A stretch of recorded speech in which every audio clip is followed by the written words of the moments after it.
She's April. No. She's Molly. And we are the Book Besties. You made a very lovely lesbian couple. You guys are going to complain about how slutty I am. As long as it's between consenting adults, I don't really give a fuck what you do. But let me make this extremely clear. Because having a uterus means you don't know how to fly a plane. Hang on. I'm texting Katie. Stop trying to be a cheerleader. Stop trying to make fetch happen. It's not going to happen. So, it's cold. It's fucking cold. Okay, Liv was outside for 2 hours. She cleared this much of the driveway for scale. And she came inside in tears. You can't shovel right now because that's like trying to bail water out of a boat using a strainer. You can't do that. Her dad told her he's trying to go back to work tonight. So she feels obligated to clear the spaces for him so that he may get a chance to get out of here. Do they have the roads clear where you are? No! Then it doesn't matter if he can get out of the driveway or not. My husband's an idiot. You know this.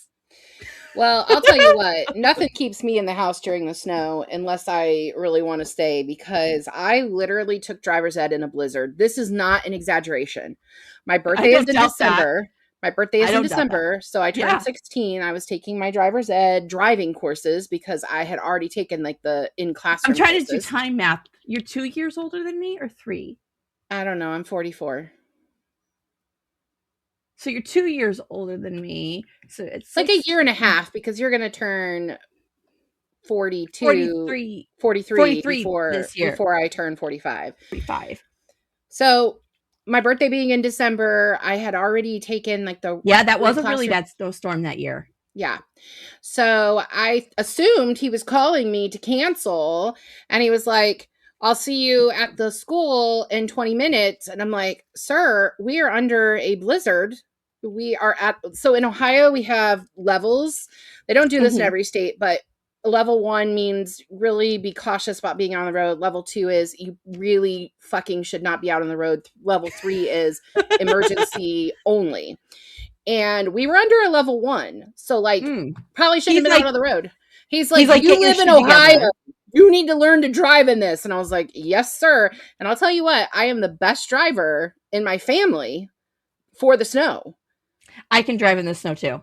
I can drive in the snow and the rain and all that weather. But that's because I grew up in upstate New York, and everybody drives like assholes in upstate New York. So you have to learn how to deal with people. Yeah. So I tried to teach Tom how to drive in the snow when we lived he's a Floridian though, man. Right, but we lived in Cleveland for 4 years. And I tried to teach him, and he was like, no, I can do it. Well, his truck was front-wheel drive, which is the absolute worst type of car to have. To drive in snow. Yeah. And that winter, oh gosh, that winter was so bad. Oh my gosh. And I would literally see tire tracks off the road in our neighborhood and fucking knew they were his. I was like, that's my husband. But, you know, because he was in uniform when he'd be on like the highways, even if like the highways were not good and you weren't supposed to be on the road, but like he was because he's considered emergency personnel, the cops would pull him over and then fucking lead him to work. He's like, hey, follow me. I'll let you go. We'll get you in. Last year when we had that bad round of snow, it was the snow. Piper's boyfriend was here, and we sent him home like when the weather had stopped. And his dad has that like Life 360 bullshit, so like he tracks him all the time. And he didn't text Piper when he got home, and it was like an hour and a half. And like, so we're starting to call his dad and freak out.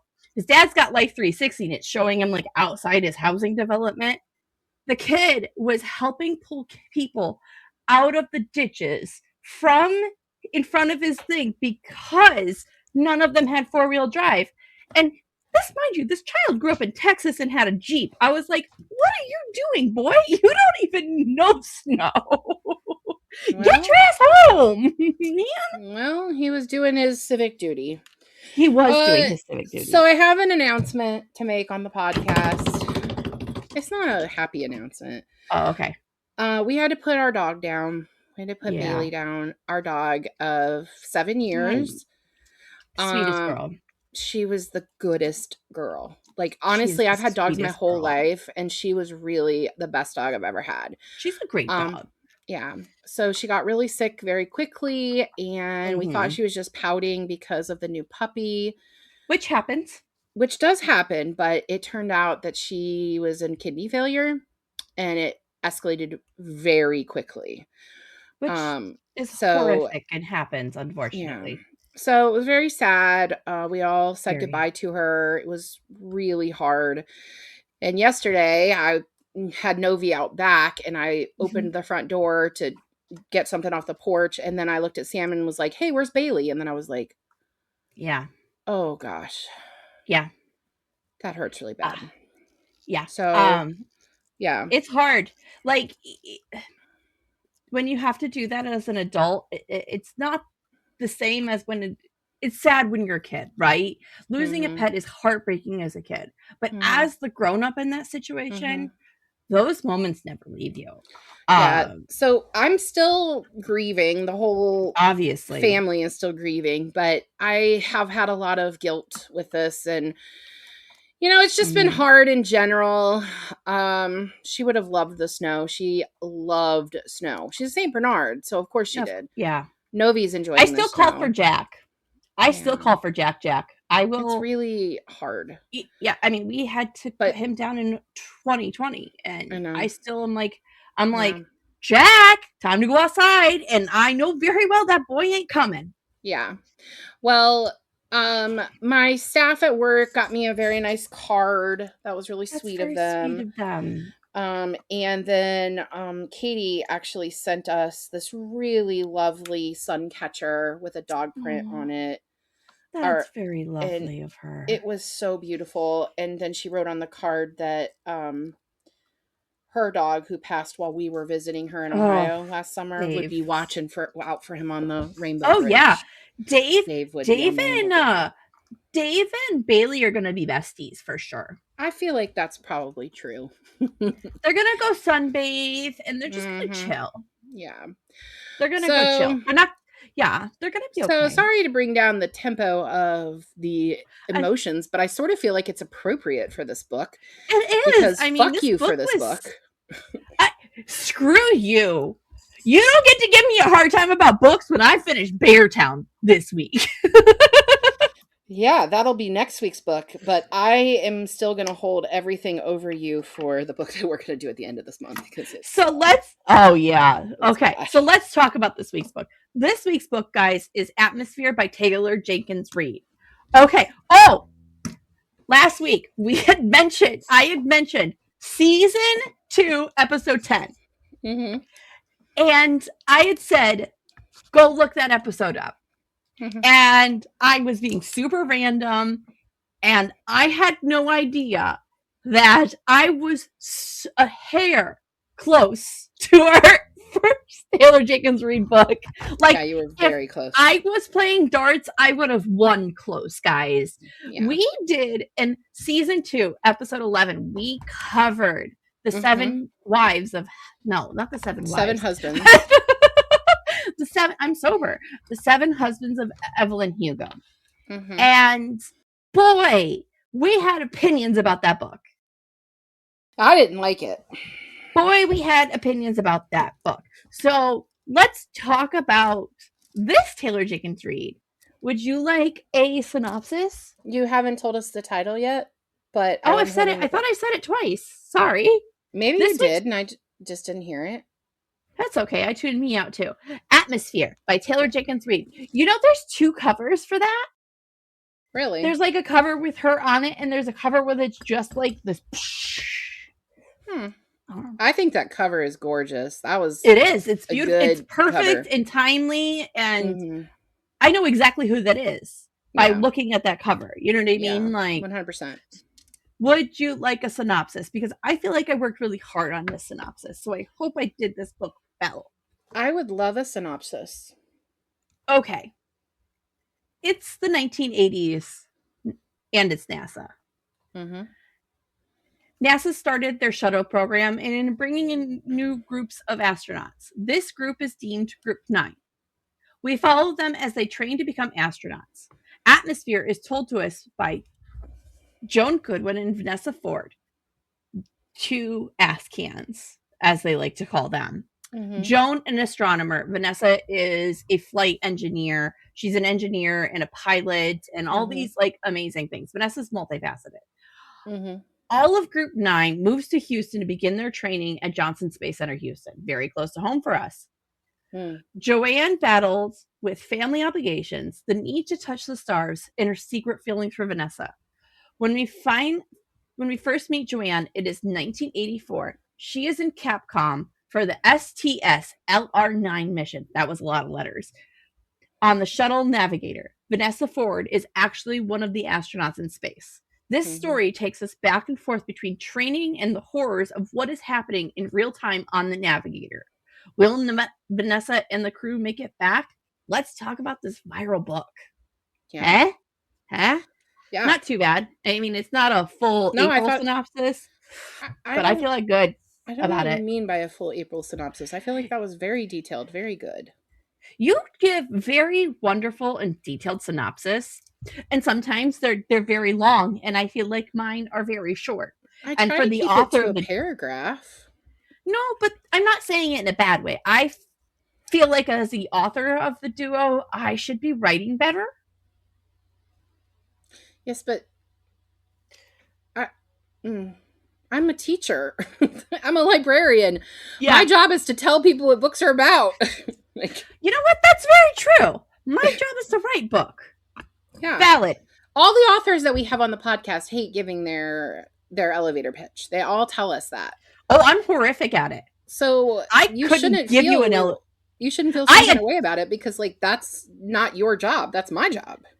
I actually attempted to give you an elevator pitch today, and I feel like I confused you more than anything else today. I feel like I'm just distracted today. Valid. I mean, your reasons. You guys have had a rough week, so that is very valid. Very rough week. It has been a very rough week. Tom dream cheated on me several times last night with the audacity people, including you. I love you, and Tom and I are like siblings. But let me make this extremely clear. Hell no. Matthew was fine with it. I promise you, Matthew Biggs would not be fine with it. Well, I promise in case there was any question, I would not be fine with it. We're all on the same page. Out of the four of us, cheating amongst the four is not okay. Yeah. Valid. Okay. Yeah, okay. Question when we lived in Texas, Tom and I had this conversation of which of our friends we found to be the most attractive. Uh-huh. He said Matt, didn't he? He said you, because you look the most like me. Because we're Johnsons. I know. It's because we're Johnsons. I said, I can't think of his name now, but the guy who he had glasses and he was inspecting bridges. Walker? No, Walker. Matt? Was that his name? Was it Matt also? Mike and Shannon. Yeah, that's it. I have things to discuss about that later. Okay. Just remind me. Listen, your husband is very handsome, but he is like almost a foot shorter than me. And the girls call him a lesbian. So you know. Well, stop putting him in fucking paisley shirts. Once. He was in a paisley shirt once. I loved that shirt. I thought it looked fantastic on him. You made a very lovely lesbian couple. Better than you and I did the year before when everyone thought we were a lesbian couple. Hey, it's fine. As long as I'm the lesbian of the group, it's fine. But you're not a lesbian, you're bi. Right. For Matt. Just no other men. No, he's the last one. I think that's fair. He's the last one. He's a good one to end on, I'm not going to lie. I've had a lot of shitty boys before him, so Tom's the I'm gonna last take one that for win. me too, but that's not because I want a woman. It's just No, because I'm I'd rather not be alone. saying. I'm just saying I'm not gonna go seeking male companionship if anything That's happens fair. to my beloved Tom's still husband. convinced that you and I are going to live together someday, and I'm like, that's not the kind of relationship that Molly Like wants. the Golden Girls, maybe. Right, with Katie. You guys are gonna complain about how slutty I am. That's probably about the extent of it. It's fine. Okay. How about a question? I mean, 15 minutes in, we should probably start asking some fucking questions. This isn't our first Taylor Jenkins Reid novel on the pod. Mhm. Did this bring redemption for Evelyn Hugo? So this is actually the third of her books that I've read. So the first one I read was Daisy Jones and the Six, which we is had actually, so good. It's so good. And I've read all three of them that have read have been audiobooks. And you and I actually very early on in the pod, we talked about putting on Daisy Jones and the Six. We both read it. And then we kind of were like, oh no, this other book by her, Evelyn Hugo, is doing really well. Yeah. Let's just go with that one. I didn't like Evelyn Hugo because I really found it to be very unplausible. Like the twist. There was a lot of cliches. I thought was really there was a lot of cliches. Yeah. It was too convenient almost. I loved this book and I had a hard time with it at first. I did text you this, and I did change my mind, but I still feel like I need to explain it. Do please. I really thought this was like, I know it says a love story, but I thought it was going to be a love story the way that Shark Heart was a love story. Like it's a love story of like between a man and a shark. No, it's like a love story of becoming who you are. Oh, okay. And the transition of who you are kind of love, not yes. So I thought this was going to be, and I mean, in some ways it ended up being that, but I thought this was going to be a love story with space, like what it's like to really love space. Now, this book also had the advantage of the fact that I am a space junkie and have read 6 different books on how we got to the moon. I will absolutely. You put me in space. I'm a sci-fi girl. You give me a rocket ship, I'm in, man. Well, I mean, I'm talking about like reading nonfiction books about how we got to space. I think it's so fascinating. Side note, this is the craziest shit I've ever heard in my life. This is how they were actually doing stuff at NASA back in the day. They were getting the pieces sent from several different factories and they didn't fit together. So they would just like take a file and file them down so they could fit them together. Do you know that would never fucking happen today? Like that was completely Space Cowboy. So anyway, sorry. Okay, so to defend what you're saying, I have a friend who worked the robot program at NASA. Love you, Court. He no longer is there. Like the first time I met him, he took Matt and I to meet the robots. I literally watched them take a mallet out, like a rubber mallet, and a battery wasn't fixing, and they're just doing on them. They are constantly doing that kind of shit at NASA. Okay, but that was a robot that they were going to send to space. We're talking about the capsule that sent men to space. They're always doing that, though. They're just fixing it the best they can. OSHA would not allow that today. April, did you hear? About what? Carpe Librum, they're having a storefront. I know. I'm so excited for them. The owners have been in Egypt, which is really fucking cool. I mean, they're avoiding the snow, so good ups on y'all. But I think they left, you know what they gave us? 10% off for February, y'all. Yeah. 10% off store-wide. And it's able to be combined with whatever offers they have going on the website as well. So put the Besties 10 code in our code at checkout. Besties 10. Yes, Bestie 10.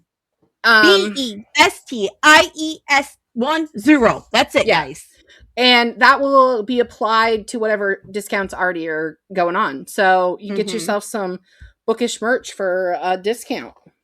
I mean, yeah. And their shirts are size inclusive. They do not shrink. They don't fade. They're really great quality stuff. We highly recommend it. And I'm still walking around with my tote bag. Oh I don't even God. Like cats. I got asked about my tote bag the other day. I did too. But it was also because I had bloody strawberries in them. But that's beside the point. I got asked about the cat bat. Nope. Nope, that's not the words. I got asked about the cat bag at the allergist, which is a story for another time. But yeah. So Besties 10. Besties 10.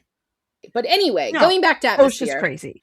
I thought the love story was going to be Joan in space and her real love of finding herself in space. Which is a good story, which is also in this story. It is. It's part of this. And I was really disappointed when I saw that Joan and what's Vanessa.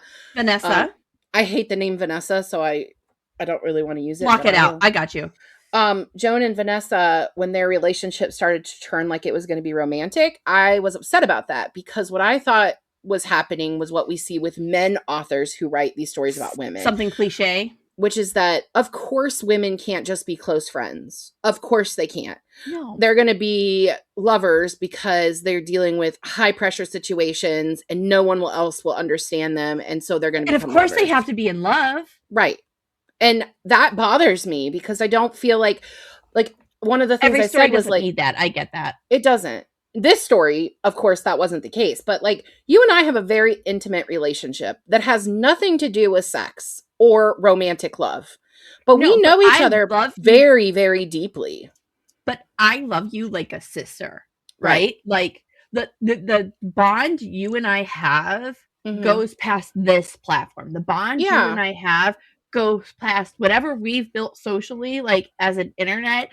Yeah. You and I pick each other constantly over other things, over options. Like, and that's what that kind of friendship is. Right. That you're talking about. Which is why I was like, why can't they just have that? But then I saw this wasn't a story of them falling together because no one else would understand them. It was them realizing who they really were. Joan really needed to accept who she was as a queer person. Yeah. And Vanessa was the ideal person to do that with. I mean, fuck, look at this picture. That's Vanessa. That's crazy to me. Fucking gorgeous. She's gorgeous. Gorgeous. And a badass, by the way. If you haven't read this book, Vanessa puts off cool girl energy in a way I can't explain. You know what I mean? She doesn't give a fuck, but she cares immensely at the same time. Yeah. It's my favorite wild. thing about her was how well she cooked. Yes. Because they've turned her into, like, Taylor Jenkins Reid has kind of made her the more, I hate this term, but we used this term when we were doing last night at the Telegraph Club. She's the more quote unquote butch of them. Yeah, the masculine. The masculine. And then the fact that she loves to cook. That is a very, and I'm not. It's intentional, for sure. There is this need to put a hetero spin on those kind of relationships, right? Oh yeah. To normalize it for others. So we, as a society, go, she's the man, she's the woman. Right. And that's not how it works. But that's with two men, we always want to know who's the top, who's the bottom. Which is none of our damn business. And also not necessarily how a queer relationship between two men works, because they could both enjoy both. Maybe there's switches. Maybe it's none of our damn business. Meh? Honestly, what I do in the bedroom is my business. What you do in the bedroom is yours. And whatever we share on pods, everybody's. That is fair. As long as it's between consenting adults, I don't really give a fuck what you do. Valid. Okay, question 2. Wait. Okay, waiting. I just want to say one thing. I grew up next to a woman. I guess today we would probably call her bisexual. She had been married to a man. She is now married to a man again. Her first husband had 2 kids, and they were my friends growing up. And she had a woman who was her partner. I don't really know what label they put on it, but I will tell you that the amount of times that I heard the term lipstick lesbian in reference to them, because we're talking about the 80s and the 90s, and God forbid that one of them be masculine and feminine. Like, if they're both very feminine, then they have to be lipstick lesbians, and that's just so problematic. I And had and it really is putting heteronormative labels on things. right. I one of my favorite great aunts from my mom's side. Her husband died way before I was born, way before my mom was born. She Mm-hmm. raised my mom's cousin on her own, Mm-hmm. but she had a female best friend that lived with Mm-hmm. her whole life. Yeah. And this aunt, I won't say her name because certain family members will get really pissed if they hear me talk about this because it's not a thing they talk about. God forbid. This aunt and this woman went everywhere together, Mm-hmm. hand in hand, Yeah. arm in arm. Like when my great aunt passed, she was there by her side. Yep. She didn't last long after my aunt passed. Yeah. Like they were together. But yeah. if we put a name to it, that's what made it evil, you know? Yeah. Which ends up being a plot point in this story too, right? Yeah, which we'll get to. So let's go on. let's actually talk about this book since we're 30 minutes in. We're only 24 minutes in. Pardon me. I was rounding up. Give me a couple minutes and it'll make sense. In a very NASA fashion, we start out with an accident. What are your expectations after these first few chapters? So here's the problem with answering that question. Mm-hmm. I didn't know what sort of expectations to have because I didn't know the relationships between any of the people on the ship, on the shuttle. Yeah. Everyone on the shuttle ends up being a character throughout the whole book. Of course, Vanessa is like the love of her life, so that's going to be a deep thing. But then there's Griff, who was probably my favorite character for like most of the book, and I sobbed like a fucking baby when he died. Yeah. I mean, I didn't know what to expect. I didn't know what to think. And like these relationships we're seeing slowly built, and I was going and expecting a coming of age astronaut story, right? Yeah. A woman becomes an astronaut in the 80s. Woohoo! I'm thinking Sally Ride. Let's go. Yeah. But to start with this big of a bang and then be like, okay, now let's rewind it. Okay, we're going to go all the way back and you're not going to know what happens for a little bit. That fucking pisses me off because it sends your heart's racing, right? Yeah. When you're in that shuttle and everything's happening and you know Joan's freaking out, you know the crew's freaking out, and then they're like, okay, let's go talk about Joan as a college professor. Bye! Yeah. You're like, what the fuck? It was really smart to handle the audiobook the way that it was handled because when we're in space, which is in their present timeline, Vanessa is the narrator. The person who is narrating is the voice of Vanessa. Yeah. When they're in the past, which is more like the linear timeline, Joan is the narrator. And that was really a smart decision, I think. It helped differentiate it.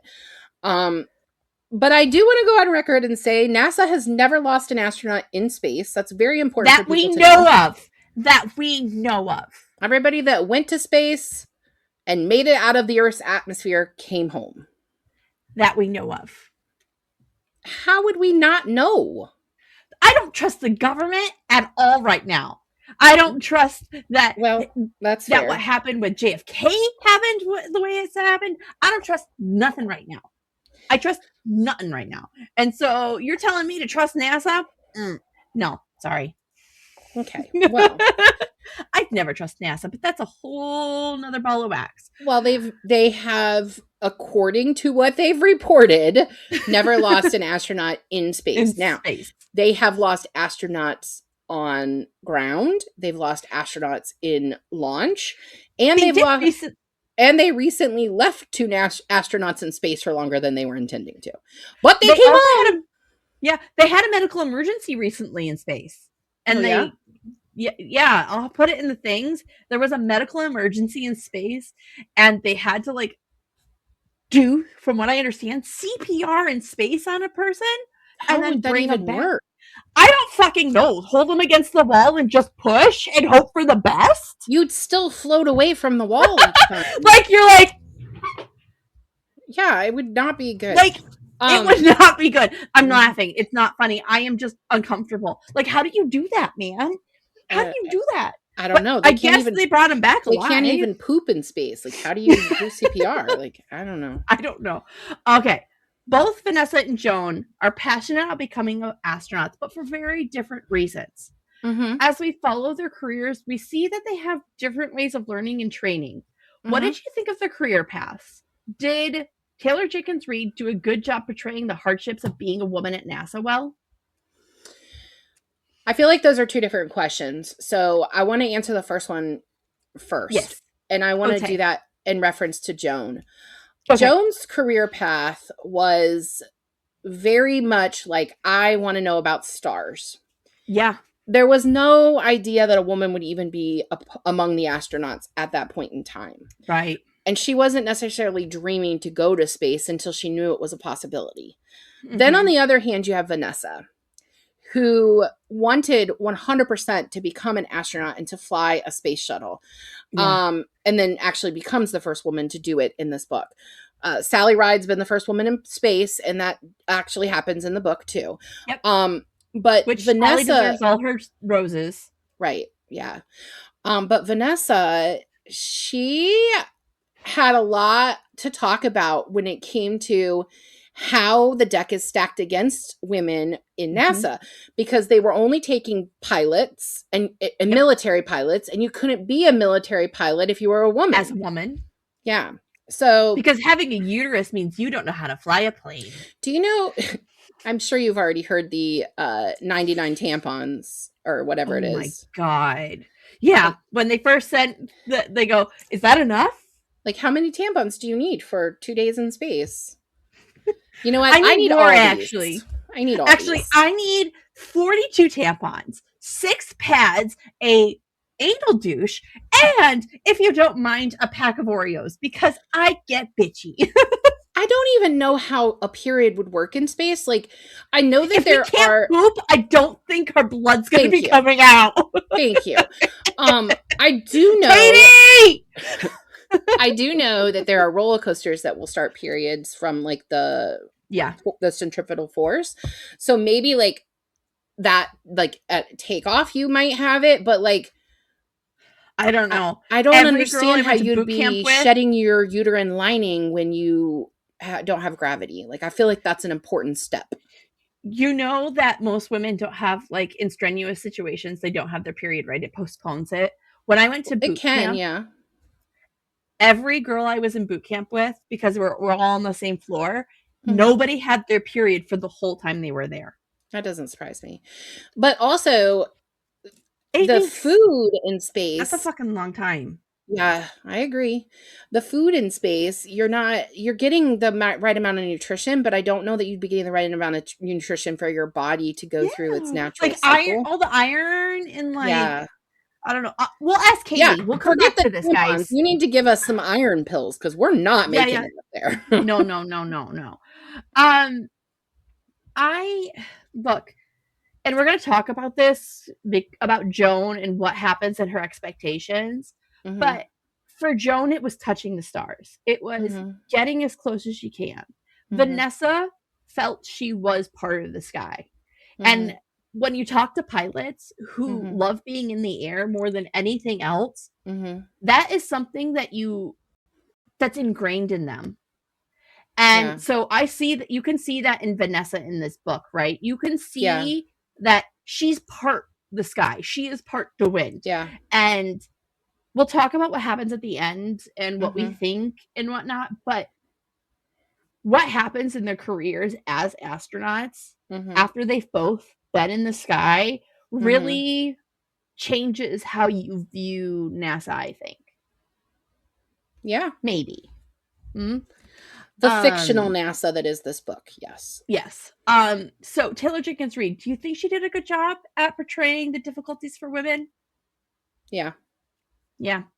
What I would have liked to have seen, but this wouldn't have happened in the time period in which she was set this book. I would have liked to see some women of color represented Yeah.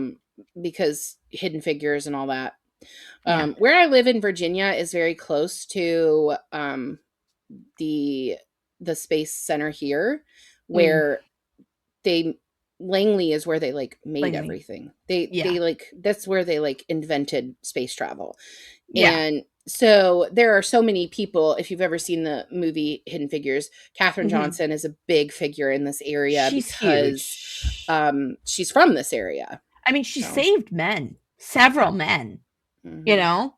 If you haven't seen Hidden Figures, I'll put the things in the things. Watch the movie. It's there wonderful. the book is actually pretty decent, but the book has many more characters than the movie chose The to movie. focus on, so it is a little harder to follow. You do have to give Mm, it some time, but I did read the book. mm. Um, I think the only thing, and I want to talk about how the men are treating the women Mhm. further down in this, but I think the only thing Taylor Jenkins Reid really didn't include, which I think she was trying to make this a little more Disney-fied, in my opinion, is there was very little hazing. And Yeah. as a woman who was in a service Mhm. from a time frame where hazing was a no, I can Yeah. tell you hazing was happening. Yeah. Things were happening. We got very minor glimpses of it. Hmm. Hmm.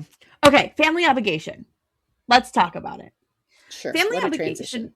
transition. You know me, I'm the queen of transitions. Uh, uh, family obligations weigh heavy on Joan in this novel.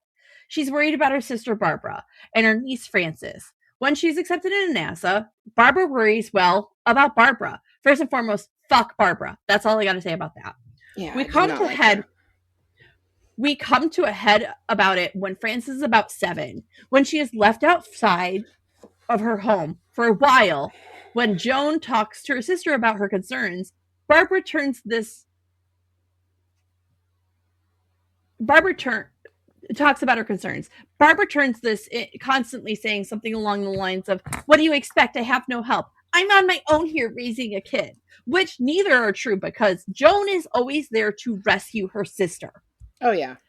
In Did fact, you when Joan moves to Houston, to be closer, moves Yeah, to Clear Lake. Yeah. closer to to Clear Lake, when she moves closer, um, Barbara's like, "Well, you still have to take her on the weekends." Yeah. Okay, this Which is not a divorce. Like, we don't get shared custody. did you expect Joan to eventually take Frances? Was this just a matter of time? Yeah, First and yeah, foremost, fuck Barbara. yeah. There is a this remind Barbara reminded me very much of a line from Grey's that said, "I was raised by a mother that didn't want me. Why Mm-hmm. would you do that to her?" Mm-hmm. This Yeah, is Meredith talking about Christina because fucking yeah, Owen was trying to make her to have a child that she didn't want.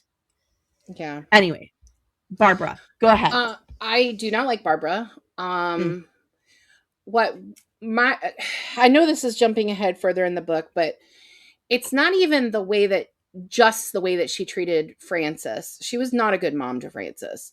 no. But it's the fact that when Joan tries to confront her about how she's treated Frances and ends up taking Frances, she she confronts Barbara about it and realizes there's never going to be a time that she's going to accept who I am. There's never going Nope. to be a time that that's the case. I've done all these things for her. I've helped her. I've supported her. I've let her be who she is. And she's never going to do the same for me. She And at doesn't that accept point, Franny for who Franny is, you right. know?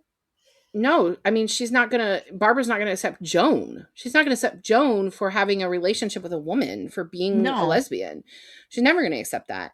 And, to me, I have a feeling that if we could fast forward time in this book and continue it, I wish. I'm not sure that Barbara would have let Frances stay with Joan and Vanessa, If she would have because, known the truth, yeah. yeah, if she would have known the truth, she wouldn't, because, No. those filthy, corrupt lesbians. I know they're gonna make the world an evil place with They're their gonna gay turn her agenda. into a lesbian too. That's how it works, not you how know. this When works. lesbians raise kids, they turn them into them. Yep, that's exactly Yep. how it works. Yeah. Yeah. Ugh.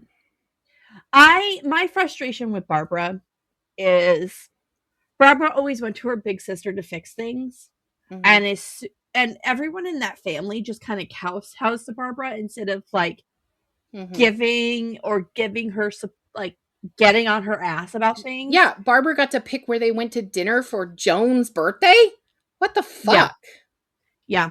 Absolutely not. Mm. Mm. As someone that has been that person. Yeah. Let's jump into the vomit comment, shall we? I don't want to, but sure. Neither do I. It is the fall of 1980. We are on the vomit comet with Joan and the others. When Joan says to us, the reader, she was just trying to prove she could be just like a man to all of them because the world had decided being soft is weak. Mm-hmm.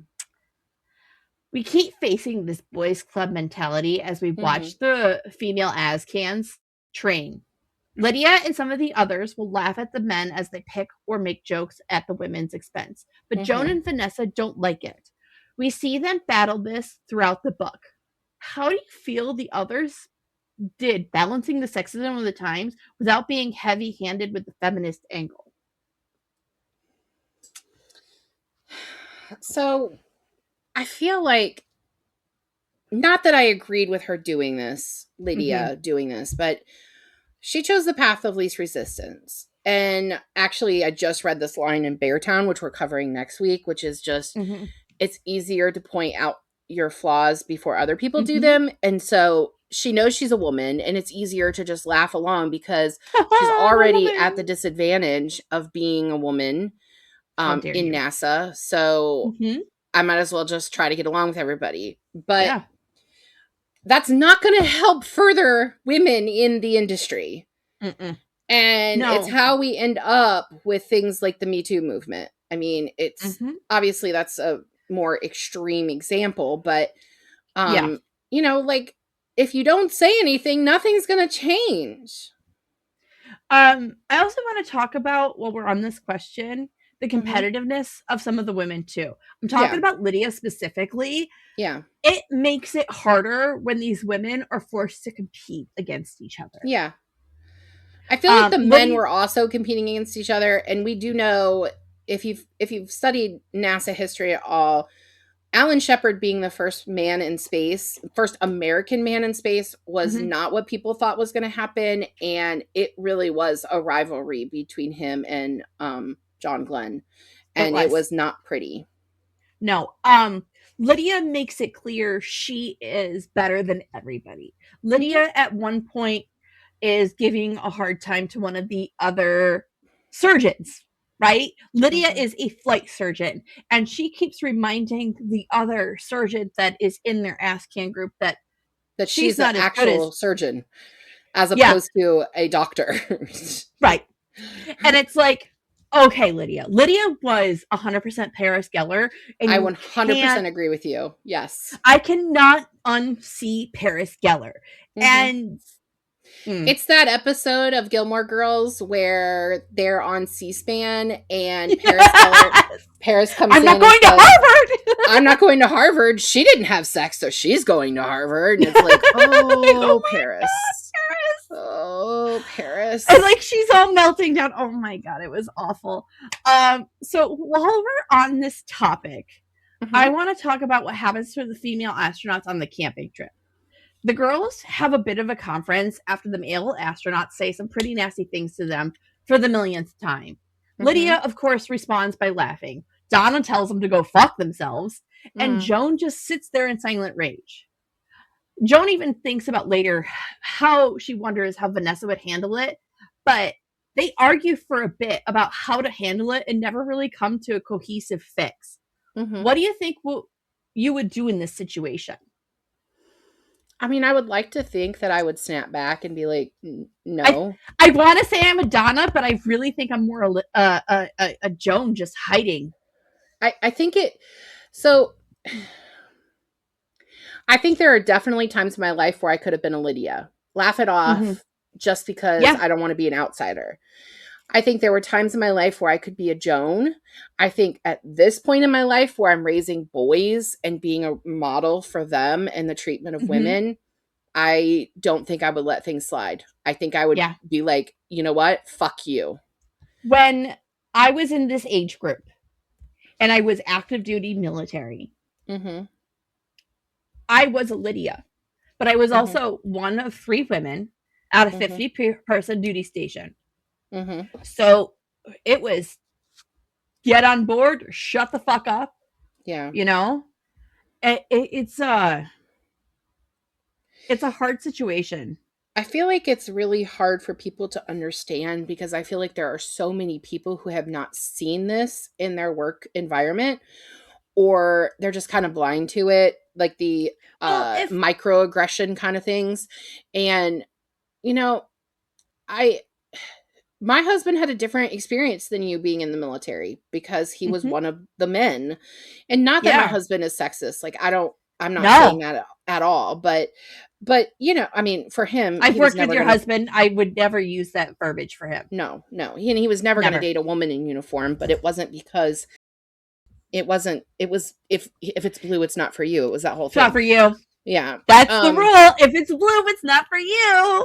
And that's the Um first thing I used to tell my new members coming out of boot camp. If it's blue, it's not for you. And they just look at me. I was like, don't date on base. That's it. That's all I got to but you say. did marry a man in the military, just not But your that's service. in my defense, I knew Matt pre-service. I know you did. So, But I think people don't see this every day, and so they don't believe it because it's easier right. to be like this doesn't directly affect me, so I don't need to get involved with it. That's and it.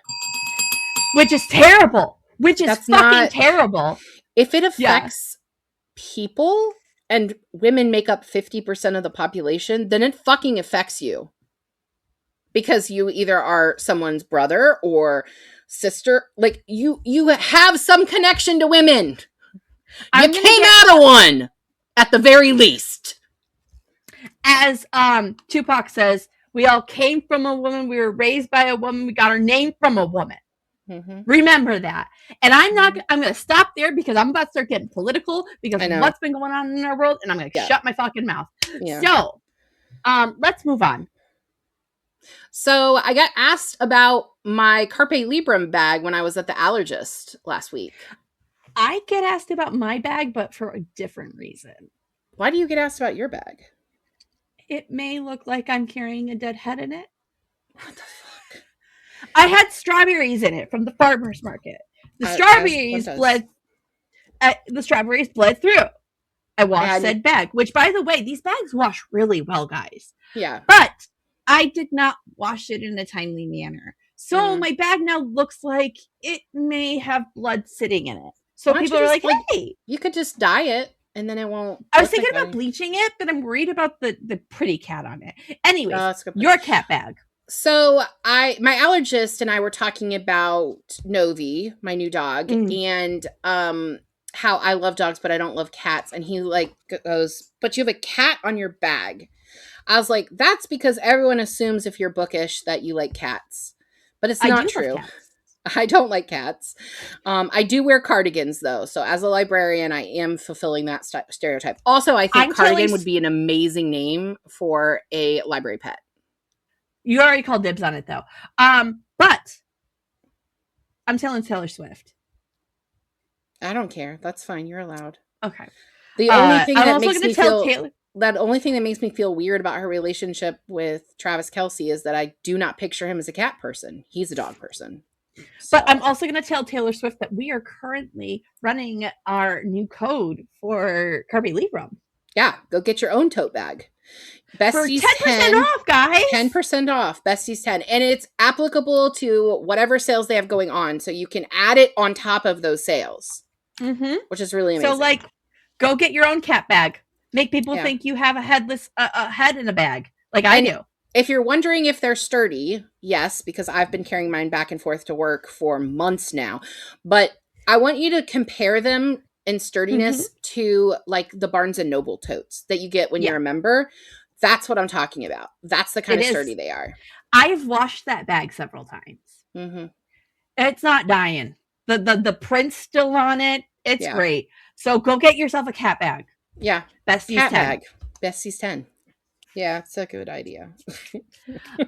This is my spot to talk about Joan and her struggle with sexuality. Not Mm-hmm. sure how to really phrase this. We watch her really dance around it. Mm-hmm. She everybody picks on her and thinks she's like going out and having dinner with what's his name? Griff. Griff. And like they're like, "Ooh, Joan and Griff, Joan and Griff." And she's like, no. And then Even though things Griff is into her. Griff is so into her. And then you see how uncomfortable she is when she's alone with Vanessa, and we know why. Mm-hmm. The gay panic is real. And when you don't know how to express that in your body, you know, it's it's a difficult situation.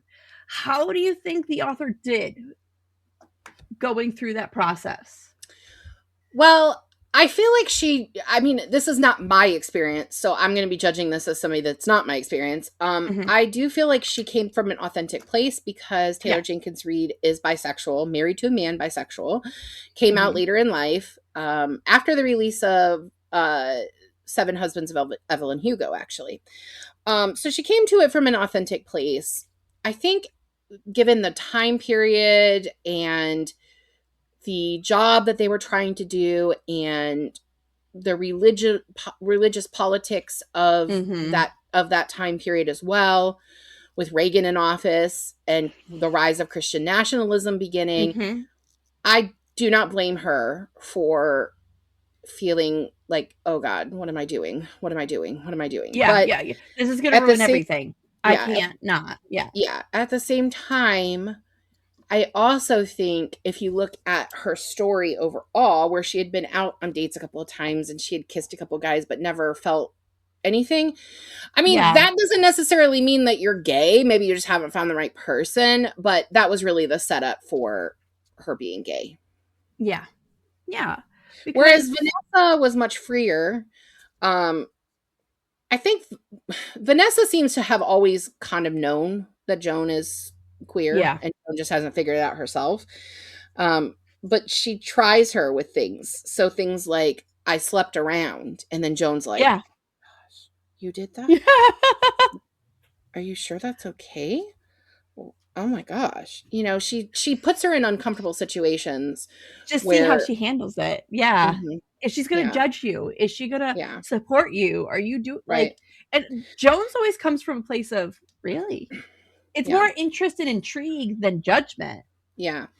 And the fact that Vanessa had always seen her life as, I will just have a partner and it'll probably be short term because I can't ever meet her family. I can't ever have Yeah. a real life with her.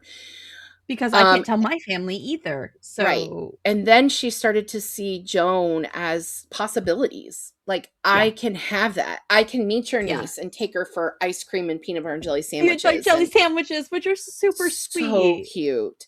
So The sweet. fact that she pictured a life with her, especially at Barbara's wedding, where they really had Yeah. that deep conversation. And Yeah. then here's what I never am. I'm not against a third act breakup. I do understand why authors put it in. It builds tension. I thought that's where we were heading for this. Joan tells her, Mm. our relationship has to be over. She gets it out. Vanessa gets it out of her that it's because NASA knows that they're together. NASA knows. Yeah. They've And hinted at it. yeah. Yeah.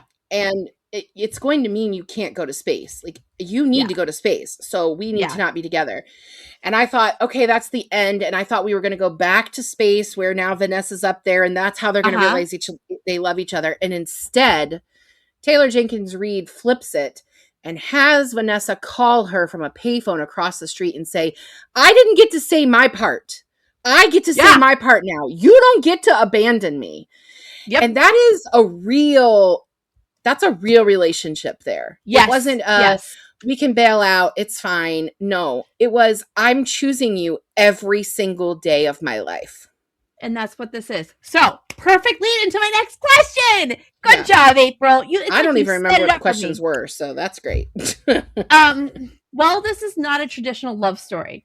I would call it a slow burn. We can see two women have feelings for each other pretty early, but it's a difficult journey for them between it being the 80s and working at a government facility, being queer was pretty much a no. Yeah. Would you be turned away because you would be turned away and kicked out of your job if like you were out, you were done? Yeah.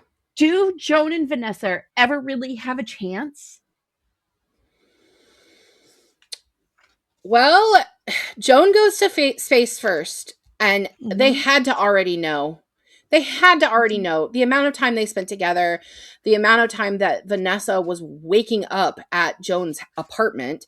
I mean, she lived across the hall from Griff, but he knew all along. Like when he first like made a move on her, he was like, I didn't bring up Nola, but what happens between her and Griff there?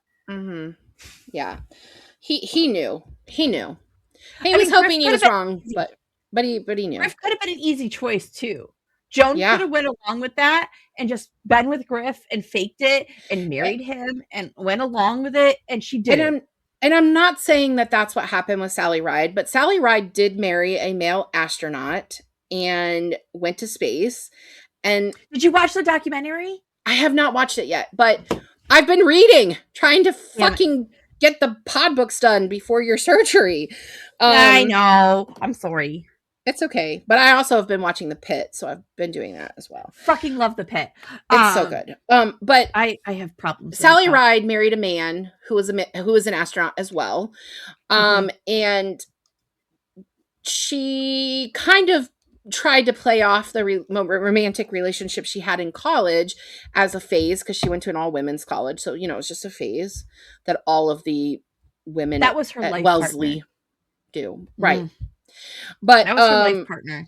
But yeah, so she actually was a lesbian and came out later. And I feel like that was sort of where this was leaning. You know what I mean? Like, okay, we're going to kind of tell Sally's story without telling Sally's story. And I think that NASA always knew. NASA always knew. NASA always knows. Yeah. And I mean, yeah, sure. They let them go to space until it became very clear, okay, now you've got to do something. This is not going to work. Right. And because when Vanessa's potentially dying in space, when she's maybe abandoned there. Could you imagine she can't even say to Joan what she wants to say because it's a recorded line. Barely keeping it together, man. That girl is barely keeping it together. And she's like, Navigator.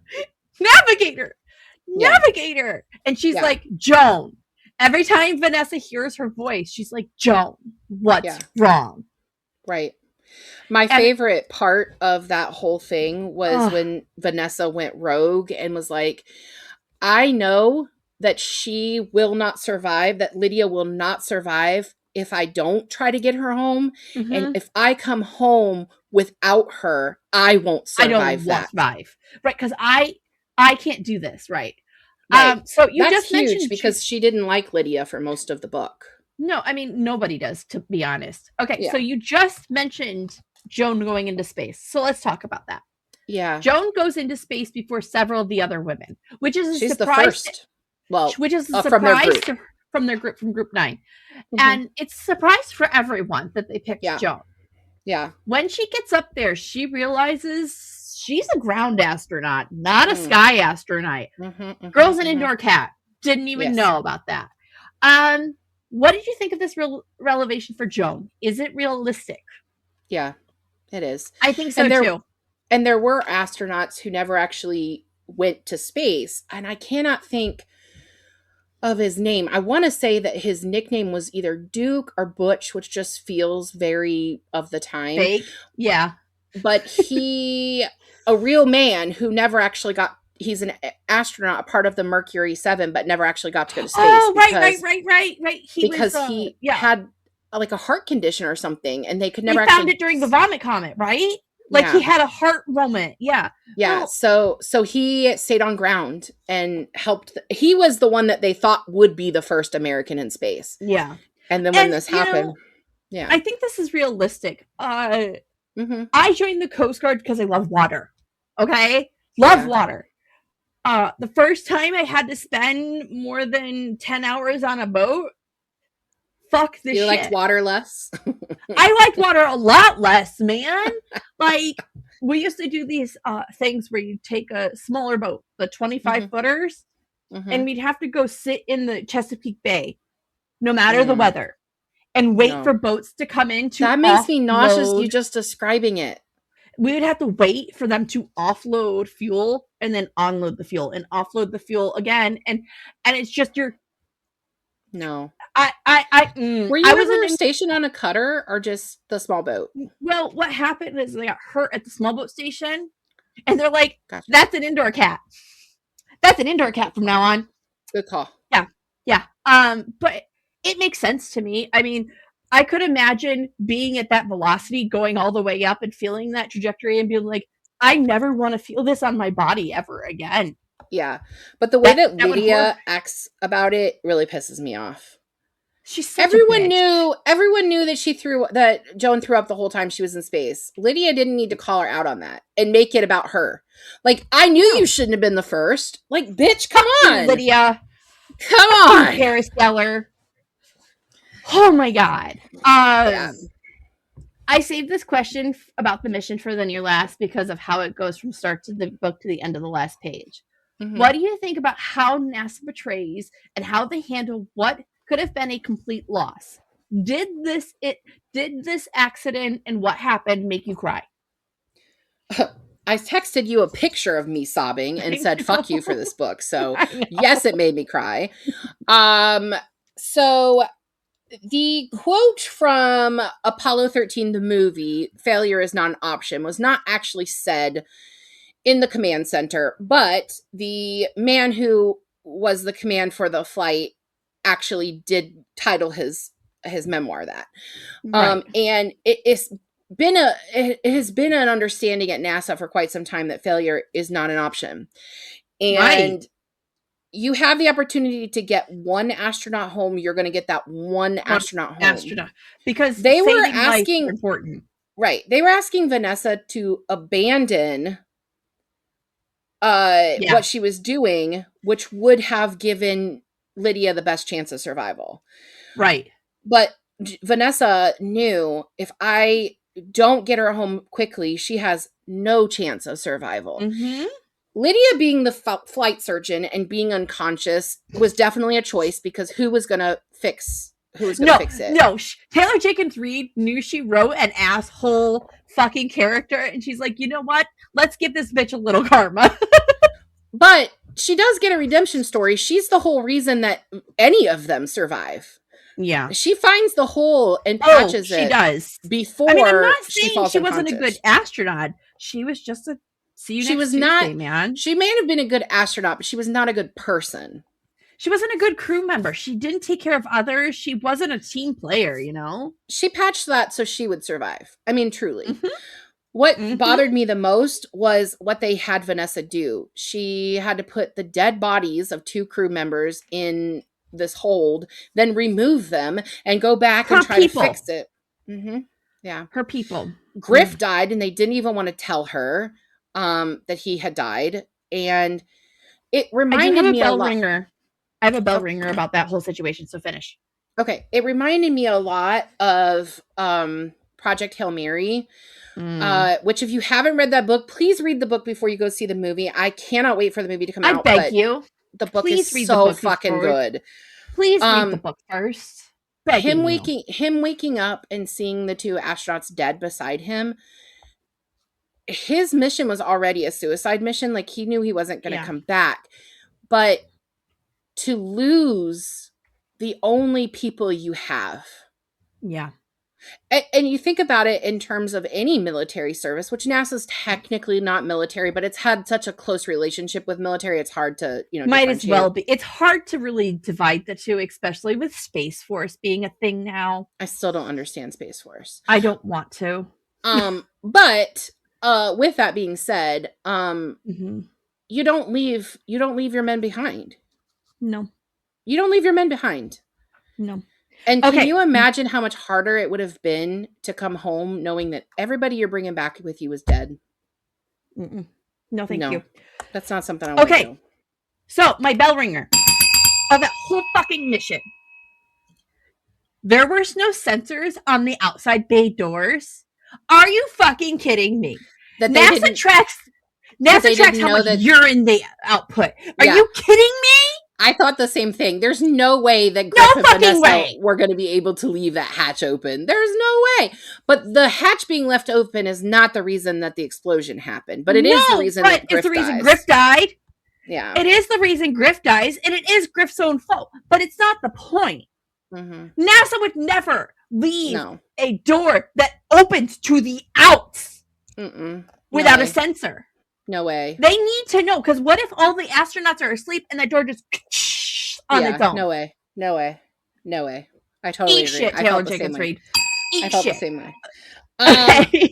Are you done with your questions? Because I have a kind of a question. I have two more. Oh, okay. Okay. Sorry. We end on one hell of a cliffhanger.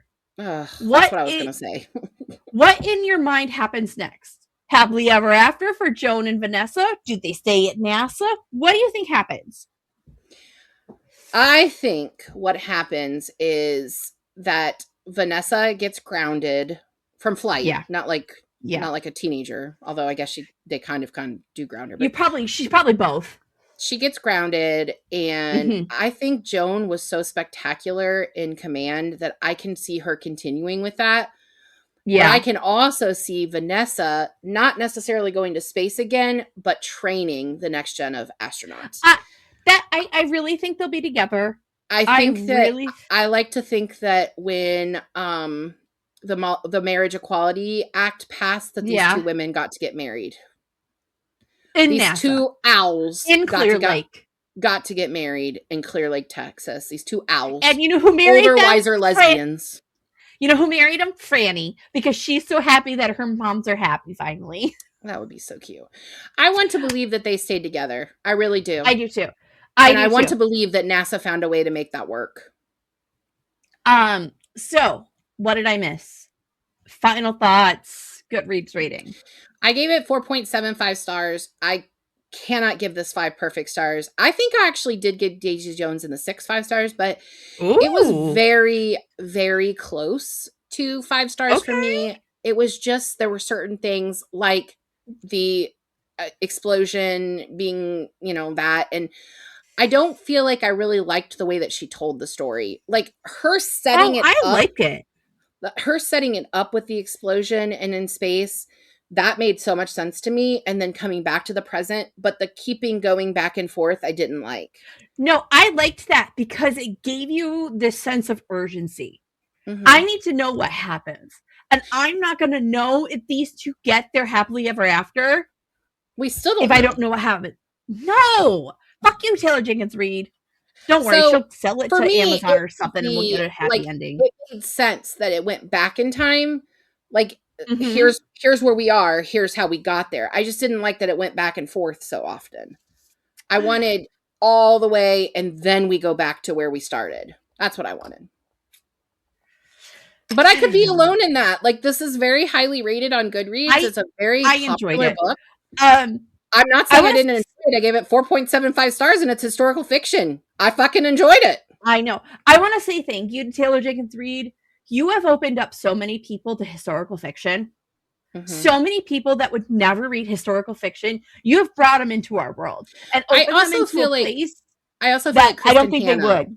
I also feel like Kristen Hanna did as well. Yes. Which, surprisingly, we've never read a Kristen Hanna book for the pod. Because all she does is make people cry. I don't like... That's what makes Taylor Jenkins Reid does too! Yeah, not very... I I cried. This is the first book of hers I've cried at. Oh no, I didn't cry with Evelyn Hugo, but I did cry. Oh my gosh, Daisy Jones and the Six. I don't want to give spoilers, but there's a part that I just sobbed. It was bad. I don't like crying.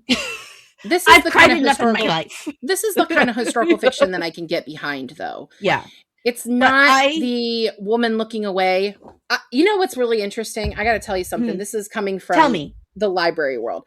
I had a display, I think I remember the November, woman looking away. And my initial thought is this is going to be all historical fiction books. So I went to some authors like Taylor Jenkins Reid and Kristen Hanna, although Kristen Hanna doesn't have people on her covers. No. Every single one of Taylor Jenkins Reid's books, the woman is looking at you. Because she's not letting you walk away from her characters. Like, I realize that she's looking at the sky here, like Vanessa's looking up, but she's facing you. Right. She's facing you. Not a single one looking away. And that's the kind of historical fiction I can get behind. That and Addison Armstrong. That and Addison Armstrong. And Heather Webb, because I really like Heather's writing as well. You know what? I am going to get political for a second. If you are on social media, go over to our friend Addison Armstrong's page. Oh, yeah. She's on Instagram, not TikTok. On Instagram. What is happening to her family right now is horrific. Yeah. Her and her husband have adopted a boy. And they've been with the boy in South America for a bit now. They've been there for a while. The process is done. Everything is done. The U.S. is telling them no to bringing their child home. Yeah. The adoption's already done. Like, it's finalized. The U.S. is greenlit. The U.S. says the adoption's fine. Honduras says the adoption's fine. The U.S. will not grant this boy a visa to come home with his parents. Yep. She has a link in her things. Go show her support. Go show her love, besties. Show our author how much we love and support her, because what is happening to her right now is horrific. Awful. And we're seeing this across the country, obviously, and we cannot tell you what to do there. But I am telling you, as Molly Biggs, a singular human, go support our author. Yeah. Yeah. She does not deserve this heartbreak right now. No, she doesn't. The world is hard enough right now. Okay, you want to talk about what's coming up? Sure. So next week we are covering Beartown by Friedrich Bachman. I love you. This book is horrid. It makes my heart hurt. I am really enjoying it. It's not a book that I can say is enjoyable. The writing is just really good. This is the kind of book. This is the kind of book that I want to sit down and have a big, deep literary conversation about that is not going to really work for pod, but it's what I want to do. It's what I want to do. I need to there's a lot to analyze in that book. Yeah. There is so much happening. There's so much human emotion in that book. It is. Yeah. So anyway, that's what we're reading next week. And I'm very excited to talk about it because it is a really deep and it's a good book. It's a very good book. It's a hard book, but it's a good book. Since she made me read that stupid shit, I'm making her read this stupid shit the week after that. Yeah. We will be covering Slewfoot the week after that with our friend and bestie extraordinaire, Francesca Zappia. I know Chessie's excited about the book. I know I'm excited about this book. And I know you want to set it on fire. So listen, I think you're excited about this book, but you haven't started reading it yet. I'm 25% in. So I feel like my opinion matters more than yours right now. This is my world, man. I know. But since you haven't read any of it, I'm allowed to hate it. And that's the opinion that's going to stand until you start it. Valid. The official opinion of Book Besties podcast until you started it is that it's terrible. Wait. I'm on chapter 1. I don't hate it. Bitch, the first chapter is like 70 some pages long. So I know. I know. No. So I guess we'll see you guys next time. Sounds good. Bye. Bye. Thank you for joining us on Book Besties. Don't forget to like and subscribe. The views discussed here are those of April and Molly and not those of anyone else. Today was Atmosphere by Taylor Jenkins Reid. We'd like to thank our sponsors, Carpe Librum, the shop that has bookish things for bookish people. And right now, you can save 10% off your total order by using our code BESTIES10 through the end of February. Your book besties are Molly Biggs and April Watkins. Editing by Thomas Watkins, and music is Sleep Sweetly by Brigida. Don't forget to follow the Book Besties on Facebook, Instagram, TikTok, and YouTube. If you'd like to contact the Book Besties, please email us at bookbestiespod@gmail.com or visit our website, bookbestiespodcast.com. Until next time, besties, get lost in your favorite book.